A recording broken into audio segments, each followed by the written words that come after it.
What's going on, everybody? Happy Wednesday. Welcome to the Boss Up Talk Wednesday. I don't know why I keep thinking about Tuesday.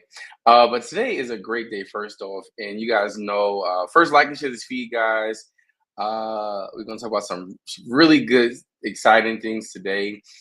So, like and share this feed, share with a friend, share with the family.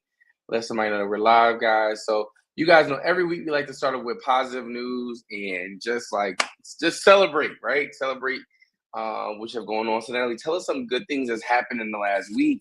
What are you working on? What are your triumphs? What's your obstacles you've overcome? Let us know what's up.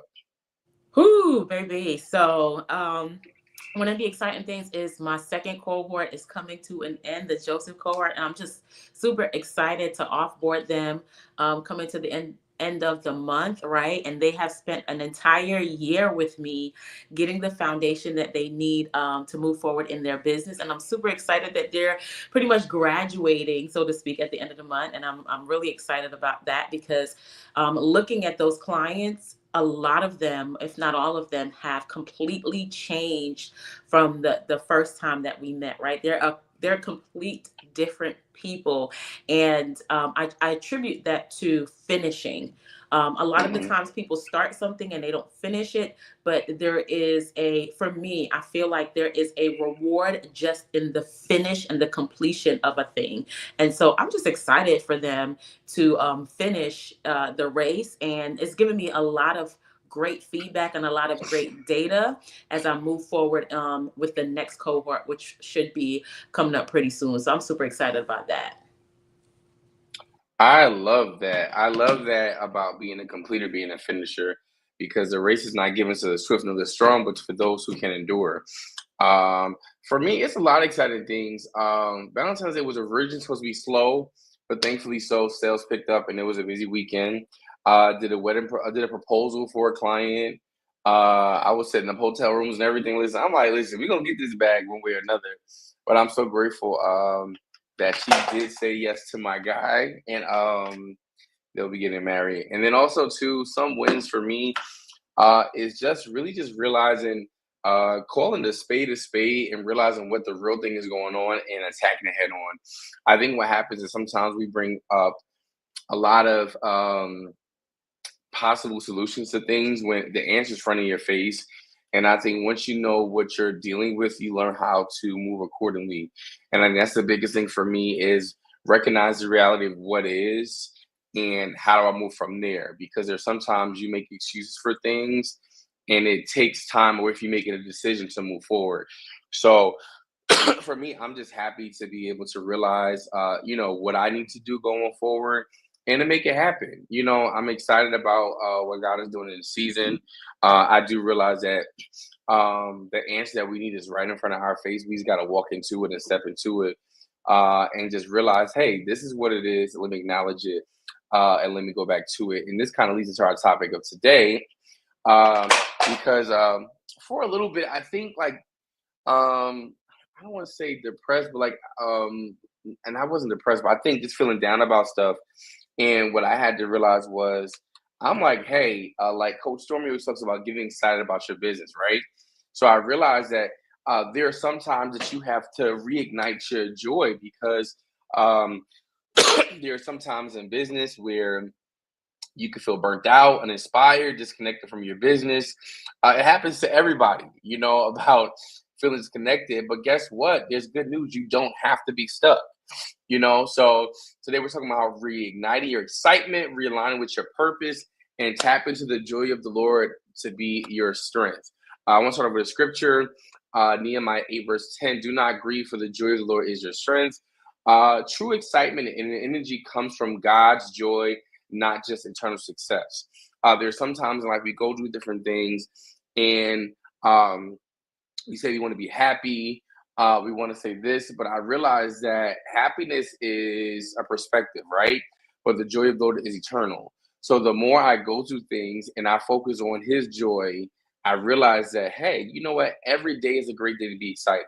I woke up this morning, so let me find joy in that. Today, it might have been rough, but guess what? You know what? I have the activity of my limbs. So let me get excited about that. I think the more you find excitement about the little things, you start to really get joy all over, because if this thing happened in a good way, what else can happen in a good way? So let me reignite the joy and maintain the joy of the Lord, because that is definitely my strength. So I really, really love that. And I love that scripture that you use. And that scripture I quote often because it does help to remind me that the joy of the Lord is my strength. Like I get strength in being in relationship and connection with God and just spending Mm-hmm. time with Him. And I felt the same thing too at the beginning of the year. I'm not sure because I was like, was I depressed? What you were talking about? It wasn't really depression, but it was like the beginning of the year did not start like I expected it to start. I started at the beginning of the year on the 4th. I had to go into surgery. On the 5th, I had clients 5th, 6th, and 7th texting me, and they were like, "Oh, we're not renewing our subscription with you because I had a membership, a subscription membership, right?" And so it was like it was a lot of clients, and I was just like, "What in the world is happening? How am I going from Mm-hmm. this increase to this sudden decrease?" And it wouldn't have been so bad if it didn't happen on the time that I was on bed rest. So I literally just got out of surgery, I had to have a blood transfusion because of all the stuff that was happening. And then I get these texts like, "Oh, we're not renewing the subscription back to back." And so I now, when my body is at its weakest, I felt like now my mind is trying to tell me, okay, see, there's something that you did and you ain't that good, and Mm-hmm. and all of this was running through my head, and it was for weeks that this was happening. Like being on bed rest, I couldn't work. Like I had already planned not to work, not to do anything, and so being on in that place of just I thought it was stagnation, but it was God bringing me to a place of stillness, right? To see that sometimes, because this is something that I say often, subtraction precedes multiplication, right? And so I had to go back to that and started looking at things that I teach and I preach all the time. That is part of my being. I'm now being tested in this place. Like, do you really believe what you say all the time? Do you really believe what other people tell you? And if you do believe, now how are you gonna act? Because your actions follow your belief system. And one of the things that I had to do was go back to why I started all of this in the first place. Go back to why I left my job. Go back to why I felt called to these particular women. Go back to that foundation of why the purpose, basically, as the purpose coach would tell you. I had to go back to the purpose of why I started this business in the first place and really just sit in that for a while, not critiquing myself. Later on, the critique will come like, okay, what could you have done better? What could and sometimes you can't do anything. It's just God's timing and plan. But Mm-hmm. at that moment, it was just going back to the why, going back to that feeling. When you had your first crush or your first love, that feeling, that initial feeling that you had in the beginning, going back to that and revisiting that particular emotion and feeling and bringing that into the present time that I was in.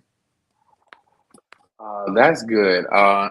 When you started talking about the whole thing that happened with like body wise, the scripture one James 1 verse 2 through 4 came to my mind. Count it all joy, brothers, when you meet trials of various kinds, for you know that the testing of your faith produces steadfastness. And the reason why that's so pivotal, and I think sometimes we just go through life, and I think too, it's hard to acknowledge that I felt depressed. It's hard to say that out loud because I'm always happy going forth and stuff like that. It's very hard to acknowledge that part, but sometimes when you acknowledge stuff, it's easier for you to get through stuff because you can put a name to what you're feeling and you can learn how to really cast it out. Um, but just seeing that scripture, it just lets you know that like you have to find it all joy that when you are going through stuff, because guess what? Trials will come. If anybody say that trials aren't a real thing, they are a real thing, but it's really up to you to learn to pivot, because if you don't learn to pivot, you're gonna keep going through stuff that's gonna really, it may knock you off your rocker, but guess what? I know that I am going to make it because um that's a promise. So even with going through that, how you said about, rediscovering your why, I think that's the biggest part about business when you are going through stuff. Like, you have to always keep your why in front of you. Like people so for me personally, business plans are great. But for me, like, I've never really used mine, so to speak. But just take the part about the plan. I want to kind of keep that as the important part. But there are parts of my business that I keep always in front of me to know my why. So just like you keep a business plan in front of you, update, what do you have about your business that stands out that you need to keep in front of you? So I do have faith confessions in my room. I have it on the wall posted. Even having the Chef J experience in front of me, I'm keeping it in front of me. So I get excited every time I see this wall because I'm like, okay, what are some great things I can do? And even too, this weekend, it felt so good to be back doing events and catering, like, and plating up. Like, this weekend, I was able to plate up all these amazing dishes and hear the, oh my God, that looks so good. Like, oh, that's what they ordered. It felt so good hearing that from my clients because it was like, oh wow, this is why I'm doing it. This is my why, adding joy to people's day. So you have to realize that for me, like, this business is not just about making money. It's about, I love what I do because I'm really helping people just to rediscover joy, just to be a part of my client's proposal was amazing this past weekend because he was contacting me for about a little over a month about doing this. And we talked several times. Like, I was out the country when I was talking to him in St. Lucia doing business. I was away doing stuff.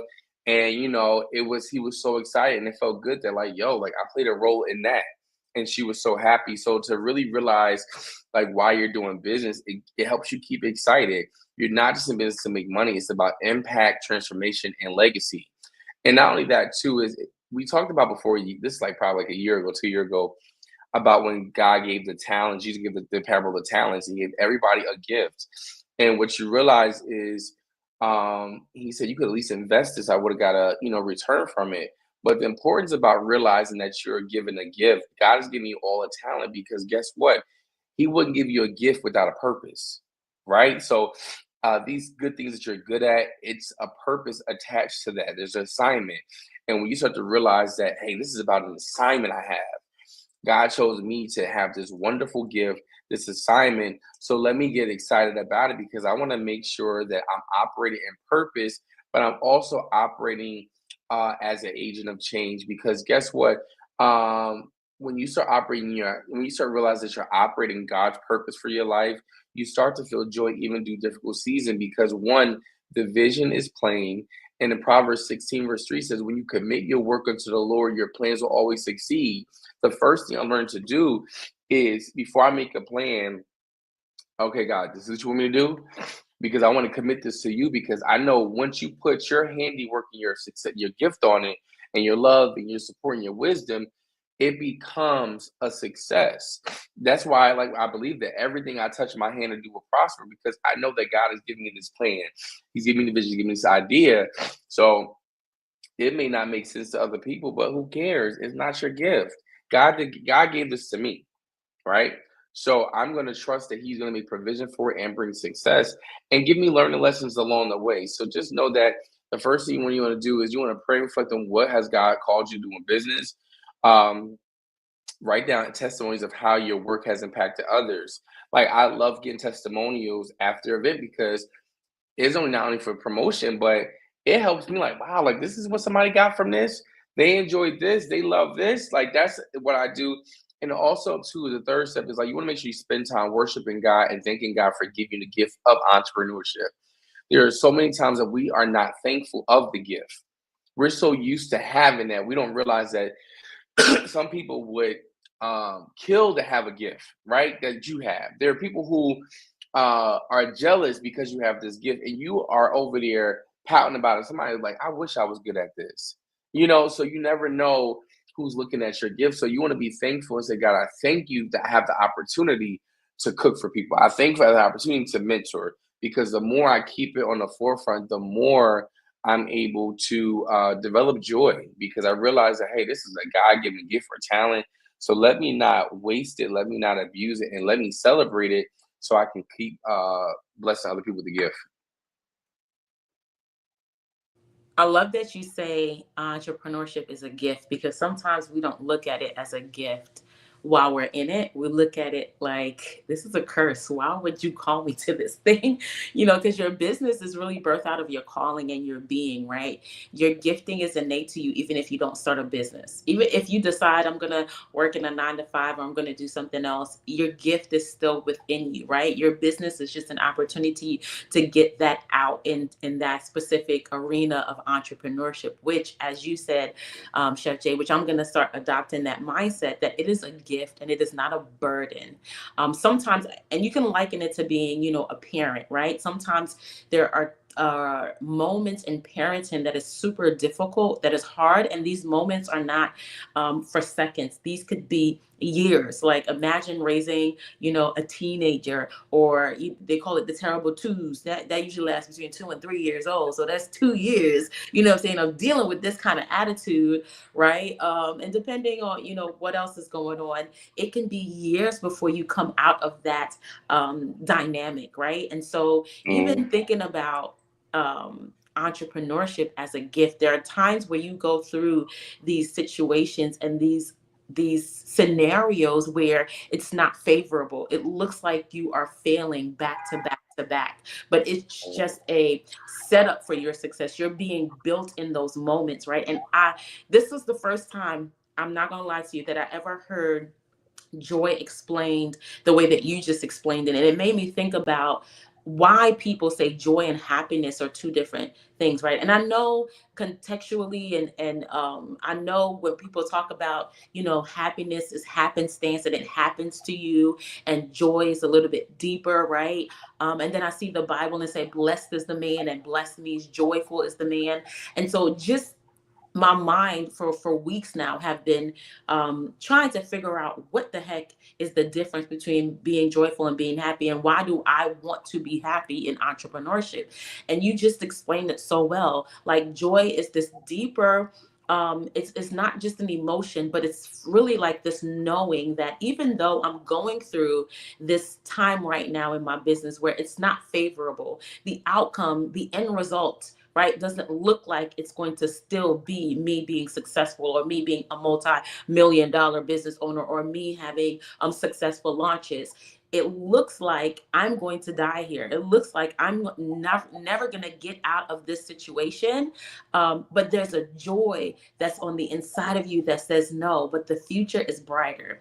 There's this optimistic way of being. And I'm not talking, y'all know some people, this toxic optimism, whatever. It's just this way of being that you're able to see that there is a brighter side to things. Like, I'm not going to always be down, right? I'm not going to always be in lack. I'm not going to always be in this place of unfulfillment. Like, if I don't quit, I'm going to be able to get to the other side of this, and I'm going to see success. I'm going to get out of this valley. I'm going to get out of this slump. I'm going to get out of this, whatever this thing is, and I am going to be successful on the other end. That's the joy. So even as you're going through it, and even as failures keep coming, even as things keep looking worse, there's something on the inside of you that says, don't stop, don't give up, because it's going to get better. And that's joy. That's joy. And I was just like, wow, this is the first time I've actually seen it that way, where there are times where joy and happiness, they do coincide. And sometimes you do think, that they are one and the same, right? And there are some times where you're not happy, but you still stick with it because you're like, this is going to change. Internally, when you're by yourself, when you're with yourself, like you said, you get before the Father, you get before God, and you just bless his name and say, thank you. Thank you so much. Thank you for keeping me. Thank you. Look, thank you that I'm still here, because I could have quit yesterday. I could have said, forget all of this stuff. I ain't paying, because in Georgia, you got to pay every year to renew your business license. I'm not paying to renew this license no more. I'm done. You know what I'm saying? Like, you can say that, but even when things are not looking like it's going, even when it looks like it's going to consistently just rain day after day, that the sun is never going to come out, in your mind, you say, it can't always rain. It can't always be like this. It cannot. At some point or another, things are going to change, and I'm going to stick it out until I see that happen. That's joy.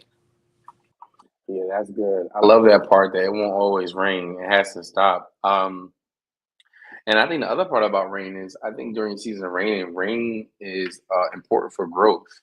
I think that's the part that sometimes we don't realize that, the man of God prayed for rain specifically. He said, let, because it's a drought in the land.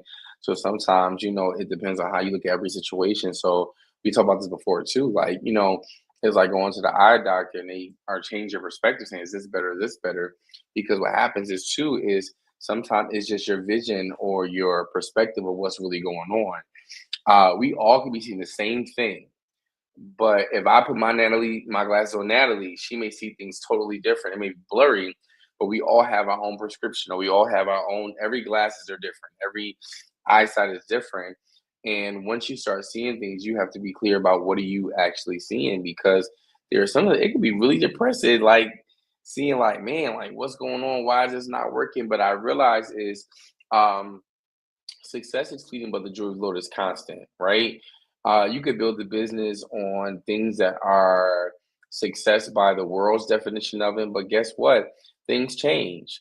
Like even with this presidency, like you can see a whole shift in the economy over somebody's decisions. So there are so many things that change daily, monthly, yearly, but you have to be clear to realize that what are some things that are constant in my life? And I realized that the one thing I always love to be constant is always an attitude of gratitude, because my gratitude builds happiness, it builds joy. Because once you start to become really kind of like stable with the joy of the Lord being in your life, you start to see that even though on my worst days, I'm still thankful. Even my worst days, I'm still, even if things are not looking good, guess what? I'm still going to make it good, because it's all about your perspective. And I think sometimes when our focus is on, being grateful, we start seeing the little blessings. Like even to, this is something in the back of my phone. I don't know why. Like I always have this $5 bill here, and I forget I have money. Like, oh, I got a $5. I get excited about this little five because I'm like, okay, there's money looking for me. It's money in hidden places. But it makes me start saying faith confessions that money is look for me. Hidden money is coming to see me. So I'm keeping certain things in certain places at a motivation level. So I think you have to get to a place where you purposely add joy to your life. You purposely add, excitement to your life, because things are gonna not always be perfect, you know. But even to like John 15, verse 11 says, I've told you this so that my joy may be in you and that your joy may be complete. There's something about joy adding a level of completion to your life. Things that seem you're not fulfilled in. Guess what? Like God's joy will fulfill you in times of uncertainty, in times of lack, in times of fear. Uh, but it makes you change, because one thing I realized about my business. So I told a story a long time ago. I had to be probably like maybe 22. I had graduated college in when I was 21, and I was selling dinners. Um, and I'm like, I really want my business to grow and thrive. And then I was kind of getting to the place of not being excited about my business. And I said, I need to get me a job. Let me go to, I was looking to move to DC or Philly. I had a job in both cities. And then what happened was I went to go visit like a spiritual grandmother of mine, Providence Armstrong, and she was at this time she was older, like in her 90s, and she was in a nursing home. And I would always bring her food, try to bring her for like every other week or every week when I was selling dinners. And this one time I went there, and this probably was the last time I saw her. She said, Josh, and it was so she was like old school church where like she was like spooky, like people were afraid of her because she, was like not one of the mean church ladies, but she was very serious about her relationship with God. And she said, Josh, I knew you would be in ministry, but I never knew how. And I'm like, what you mean? She was like, well, you know what, Josh, like you're able to drop food off to people and you can actually spread Jesus to people in love in this way. Like you're bringing stuff to me and I'm not able to really get around like I used to, but like, I'm glad you're able to come here. You spend time with me and, and so I kind of like had a moment of like repentance. I'm like, I never thought about it that way. She said, you're actively doing ministry by doing your business because you're sharing the love of God to people. And from that moment, I said, let me stop not being grateful for what God has given me. He's given me clients. I save money I need. I'm grateful for it. So what I started doing was like I get to cook for people. I get to sell dinners. I get to bring my meals on wheels to people. And I operate an attitude of gratitude for that. That was like 8 months later. A job opening happened at my school at that graduate from. I became a teacher, and I never thought that it would be leading to that. But once I changed my mind, my income grew, my reach grew, and it started the student run catering company. I never thought that it would lead to, and it led to so much fulfillment. So sometimes when you start changing your perspective on things, you see that when I start adapting joy into my gift, into my business, into what I'm passionate about, things that once was kind of like, I gotta do this. So I get to do this. It leads to other open doors. So now I've been teaching over 11 years now. I've mentored hundreds, or probably thousands of kids at this point, in the areas of culinary arts that I would have never did if I would have ended up taking that job and really not operating the attitude of gratitude. So I realized that once you start to change your mindset about what you're going through and start to realize it's a pleasure that you get to do this, you start to switch your game up and things start to manifest differently for you. That is so good. I love that story. Oh my gosh. And Yeah. I love the fact that people would hate me for saying this, but it was like you started speaking something and then 8 months later it happened, right? Now, sometimes we think it should happen the very next day, but that you Oh, yeah. did not quit. You consistently kept saying this, and then this thing happened. And that's like I started again today since my prior to my surgery. Just starting my day with my affirmations. And I had gone through this whole, I want to say, strategy or thing where I was with the Holy Spirit, and I had a breathing coach too. She definitely helped me. That is yeah, that's a whole nother story. But so I had all of these things that I had been thinking about myself negatively, these lies that I was thinking about myself negatively when it came to business. And these lies came to surface when I was just journaling something down. And so Holy Spirit said, for every lie that you wrote down, I want you to write the truth. I want you to cross it out and then write the truth about that lie, right? And so I went through, and it was 20 statements that I had about myself that was very negative and derogatory about me, about how I am as a salesperson, a businesswoman. And then next to that, I started declaring things about myself like I move millions with my mouth. My messaging moves millions to moves, and it moves the multitude to buy. Like just different things like that. And I said, starting today, I'm going to start saying that every single day before I start my day. And I said it today.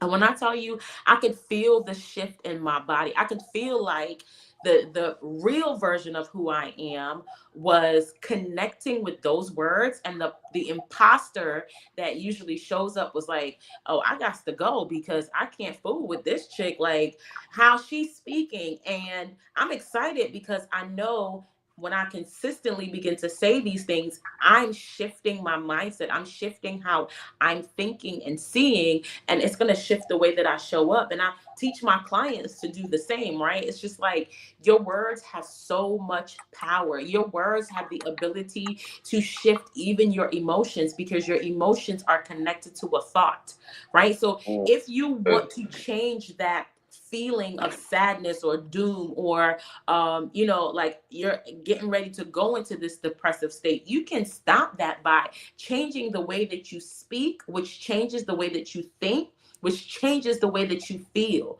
I know some people like to think, and this is what I heard, and I don't agree with it, is the affirmations don't come to pass unless you believe it. I don't believe that. I believe that the affirmation is the thing that is working on your belief system so that you will begin to manifest those things. So the words are actually bringing your body and your mind into alignment. And when you believe and do and act on that belief system, then I believe absolutely nothing is impossible for you, right? And so I have just restarted doing this thing. And this is something that I did for years. I think 2014, I started saying I'm a wealth distribution center, right? And I just kept saying these things over and over. This is before I even had the business. I was still in teaching, and I was scared.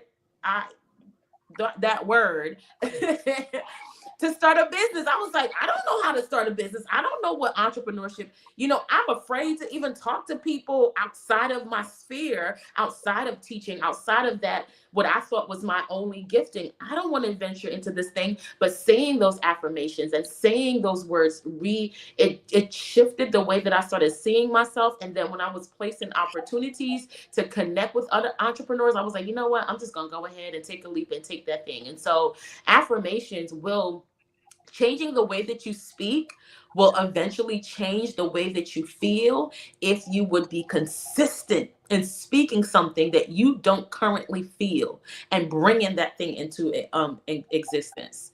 So yeah.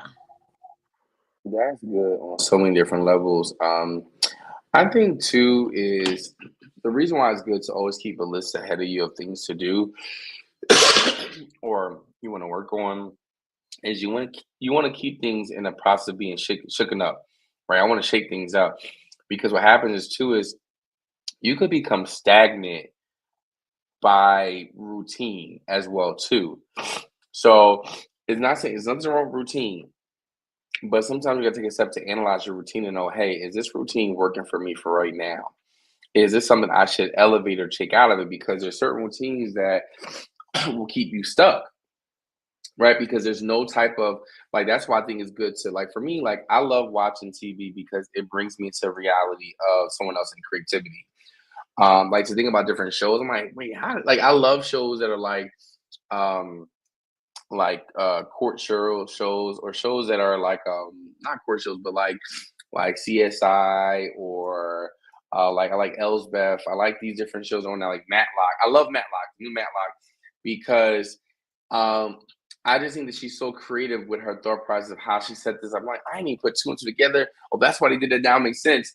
Because what happens is too when you watch things are I know people say, oh, you shouldn't watch TV or too much of this, but I look for the creativity of it, right? So I love that somebody thought about this, like, oh, this was in somebody's mind. And it lets you know that, hey, let me step out of my reality to get somebody else's reality to get influence or to get motivation, right? So I think what happens is when you start to really like look at different things, read different books, watch different shows, you start to think of new strategies, right? Because I think this everything always has a message behind it, right? So I think by looking at stuff, it helps you try new strategies. It also try new products, and all the collaboration, market approaches, because there are different things that help you build excitement back, right? Like I love traveling because traveling helped me get excited about learn different techniques, learn about different foods, how somebody plated it. Like that salad, I always post that Caesar salad. It's funny because me and Halima went away for my birthday, like to Mexico in 2020, and they kept serving that same salad during housekeeping. And people love that Caesar salad with the little cucumber ring and the lettuce inside of it. I got that on a trip in Mexico. We kept laughing about that salad. And I said, let me bring that, let me adopt it into my business. And now it elevates to a salad. People are like, oh, that's the bougie salad because it just adds something to it and it brings something different. Um, I think too is God is always doing a new thing, but are you allowing yourself to evolve? There's always new things for you to try because there's nothing new underneath the sun, but there's something new to me and my audience, right? So my audience, I always want to be ready to adapt something different or fix because people enjoy that. Like even to, it was one setup I did that I'm like, oh, let me change it up. But I'm like, some people are coming to your spot just for this one setup. So like some things are new to other people, but keep being consistent with it. Learn to add something new every now and then, right? Because even too in Isaiah 43, verse 19, it says, see, I am doing something new. Now it springs up. Do you not perceive it? It's like God is always trying to do something new. But here's the thing about it in Ecclesiastes 11, verse 6, it says, in the morning sow your seed, and at the evening withhold not your hand. That scripture is so pivotal because there are certain things that you're gifted at. But if you never sow your seed, and if you never take time to water, you can expect it to grow. So the reason why sometimes you may feel a drought in your life of sadness or things aren't working out because you haven't taken time to sow new seeds and allow it to grow. There are certain things in your life that are really here to make a big difference, but what happened is you're not giving it time to really grow or pivot. So now I realize is the more open I am for change, the more open I am for success, it always comes.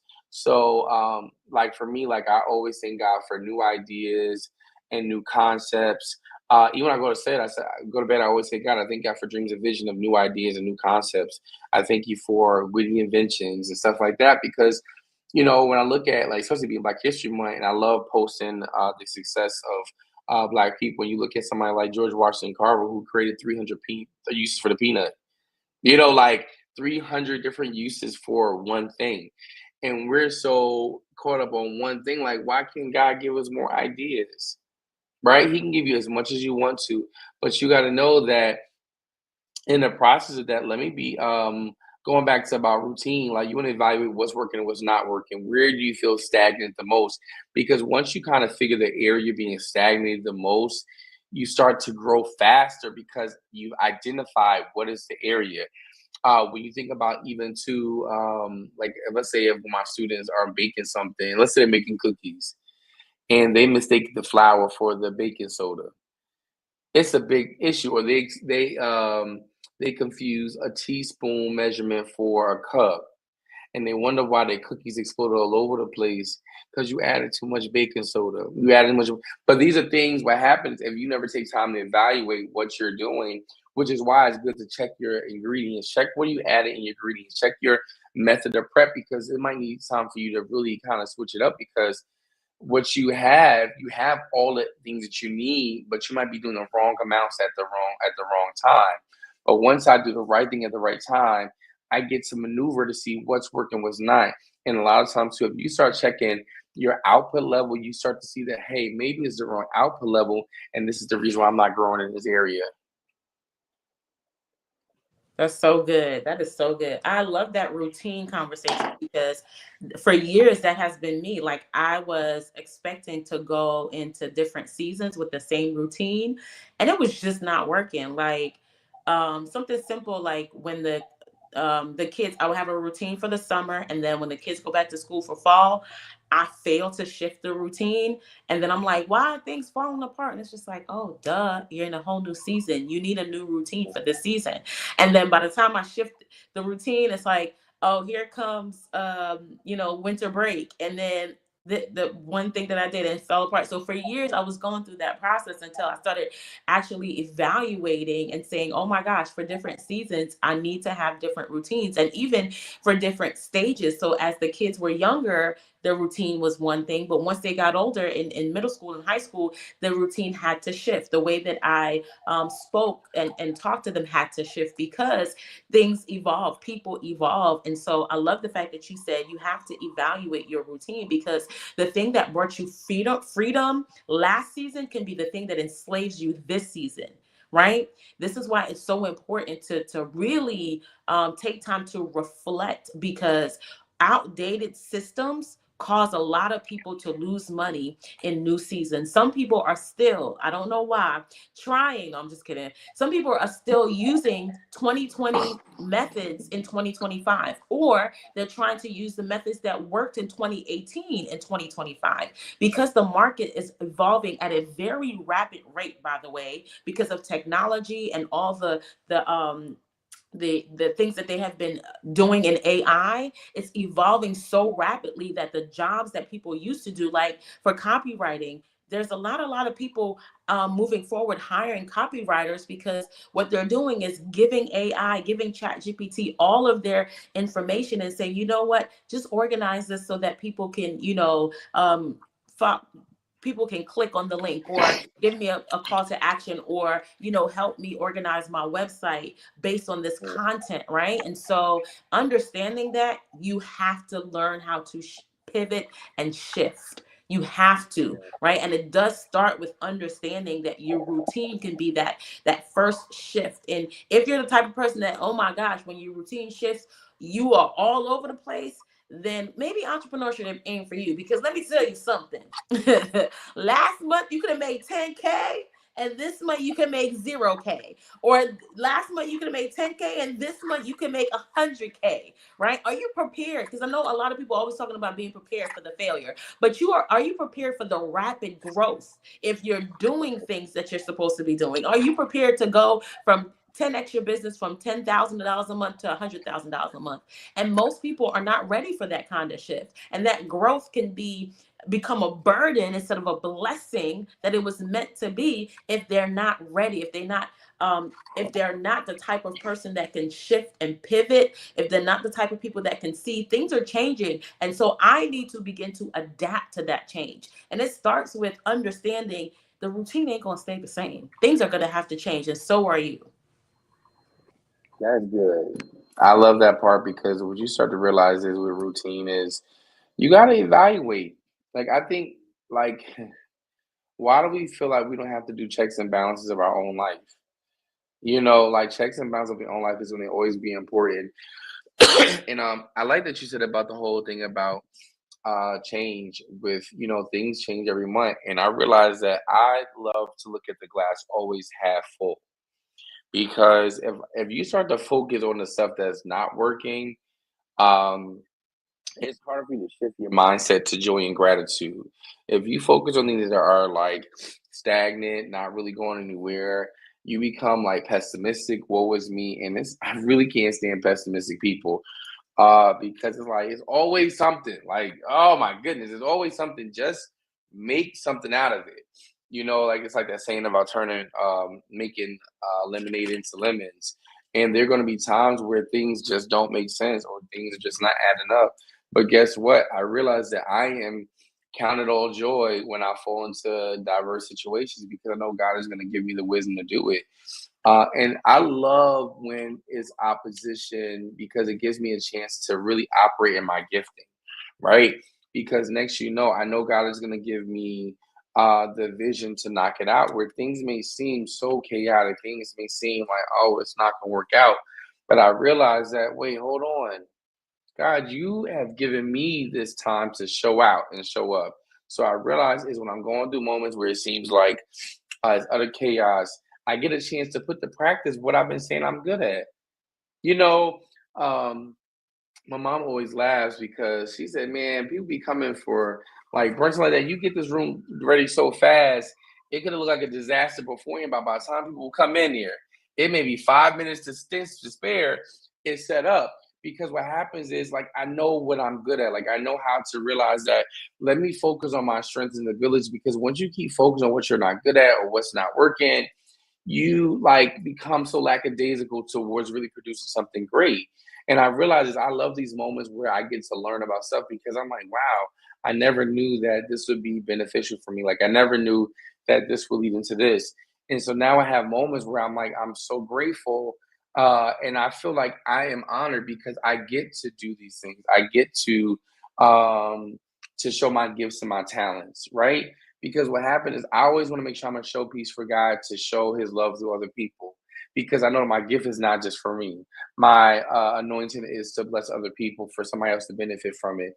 Um, and I realized through those moments of me feeling down, I've learned to acknowledge what I'm going through because those who reap in tears shall always reap in joy, right? So I'm those sowing tears will reap in joy. So there are some times where you put all your work, your hard-earned effort into making something happen. But guess what? You're gonna reap that joy. You're gonna reap those moments. And this and I started maybe like 2 years ago. Um, when me and Daria are having a conversation, and it's becoming a little bit not negative, but we stop each other automatically. Tell me three things you're grateful for. We just stop the conversation. So I do that to people. So they could be mid conversation, and if I don't really want to hear about this, I'm like, yo, tell me three things you're grateful for.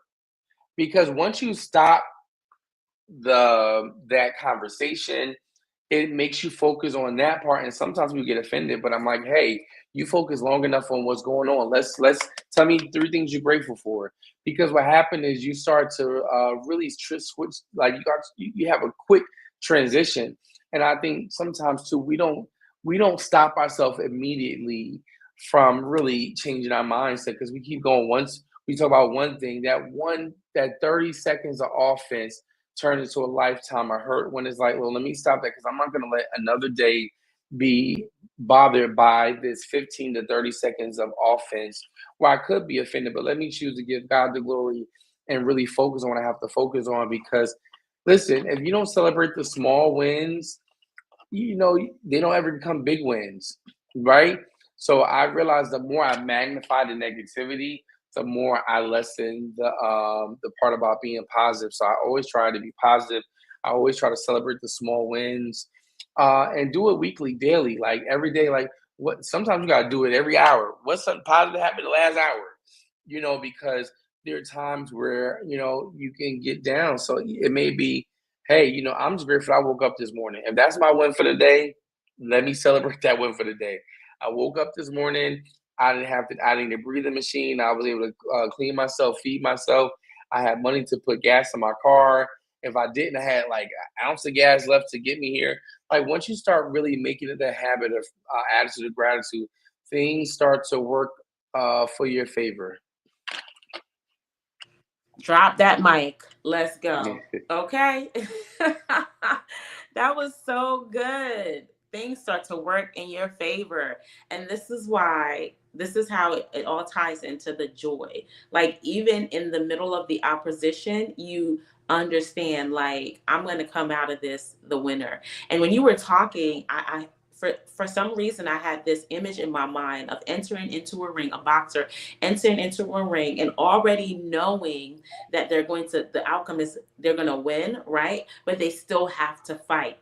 And so as you're fighting your opponent, knowing that you're going to win, you're not smiling. You're not happy go lucky. You're getting punched in the eye, punched in the head. You know what I mean? Like, you getting the crap beat out of you. But you already know in the end, this sucker going down and not me, right? But you still have to get in that ring and you still have to fight. That's where the confidence is birthed. That's where the clarity comes in. And a lot of people, success, sometimes I hear people say things like success can be the killer to your next level, right? The thing that kills your next level is success on the lower level. And I get it. I totally understand, because if you're used to fighting people who are lightweight and you enter into a heavyweight competition, you gonna think falsely that you can knock this person out. But if you've been training with heavyweights, if you've been fighting with people who are bigger than you, and you have been holding your own, there's a level of confidence that you're able to build up, so that when you get into a ring with another big boss, you could be like, you know what? I know there's going to be a fight, but in the end, I'm about to win. And that's how it is with entrepreneurship. There are times where you're going to have to fight. Not all the time. We're not trying to tell y'all, it's going to be a fight every single day. There's some joyful times. There's some moments where you're going to make way more than you made at your 9 to 5, right? But there are tough moments, just like everything else. But you have to be able to have this internal fortitude and joy. That's why he says the joy of the Lord is your strength. The joy becomes the thing that strengthens you as you're in that ring, being beaten up and bruised and battered and talked about and all the other stuff. You're like, there's an end goal to this. There's a fulfillment that comes when I consistently show up and be myself, because I know somebody's going to get impacted. Somebody's going to be transformed. Somebody, not just me, right? I'm eating off of my stuff, but there's other people who are going to be eating because I decided to say yes to God, to say yes to my call, and to do, as Chef Jay said, make sure that my business is also the ministry that God has given me, to make sure that everybody know who he is. So I love it. It's the joy. You got to think, what happens if you don't show up? Who is not impacted when you don't show up? Showing up for you is not just not showing up for you. You're showing up for other people that might not have fight in them. You had shown up for people who need that encouragement to see you doing it. And just a recap of that is just that your business is not just about profits, but about purpose and joy, right? And it's okay if you're feeling drained. Just know that the joy of the Lord is your strength. And guess what? Not only is your strength, He renews it. He renews your strength like the eagle, right? And I just think too, it's just like the biggest thing for me is Psalms 37 verse 4. Delight yourself in the Lord, and He will give you desires of your heart. The more I do business, the more I realize it's about delighting God through my actions, right? I want to make sure my actions are delighted in God, that I'm representing Him in the earth. And there'll be times where I may not want to show up, but I realize it's not about me. It's about ministry. It's about thanking Him for this gift by me showing gratitude. Every moment I realize that I get to do this. Like I get to come to you guys every week. We get to, coach you. We get to be a blessing. Today I'm doing some coaching with one of my clients, and it's going to be amazing because we're going to be talking about positive things, things that make sense. And I'm excited because after our session, she's going to grow immensely to a whole nother level in business, right? So I realized that you always want to delight yourself in the Lord, and He will give you the desires of your heart. When you show up as your true self, as your vulnerable self, as your best self, you start to see that I am choosing this to be an example to others. So God is going to give you what you got. Like when you take care of His people, when you take care of what He asks you to do, you will always be taken care of. No matter how it looks, no matter how it seems, God always has your back. All right. So guys, thank you for watching this week. Now you got anything to add? Because I'm trying to lose my voice right now. But guys, have a wonderful week on purpose, guys. Like and share this feed. If you're looking for coach in the area of purpose or clarity, we're here to help you to get your joy back, to get your fight back. You can do anything that you put your mind to do. Don't anybody tell you that you can't do it, because you actually can. And just keep being motivated because it's time for you to win. It's time. I guess. Bye.